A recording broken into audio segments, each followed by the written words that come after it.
Welcome to Chillin' 101. We hope this video helps. You start by picking a niche that pays, affiliate products, ad revenue, or digital goods, because relevance drives clicks and conversions. Once chosen, set up Blogger and attach a custom domain. This builds credibility and SEO. Then, make 5 pillar posts that target buyer intent and install Google Analytics and Search Console so you can track visitors.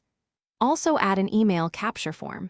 Capture equals repeat traffic. These first actions create a foundation that turns early traffic into measurable income.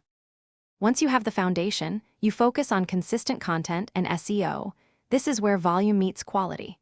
You publish 2 to 3 posts per week targeting long-tail keywords that show buyer intent, and you optimize each post. Headings, meta descriptions, image alt text, and readable keyword usage.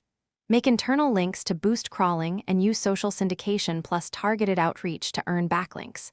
As traffic grows, analyze which posts convert and double down on formats that make affiliate or ad revenue.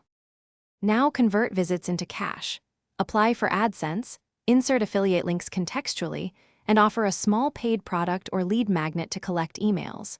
You should /B test call to action copy and placements and monitor RPM, CTR, and conversion rates to see what works. If earnings fall, audit analytics to find traffic or index drops. Check mobile user experience and page speed. Make sure no robots or canonical errors block pages. One troubleshooting tip: fix indexing or Thanks for watching. Consider subscribing if we helped you.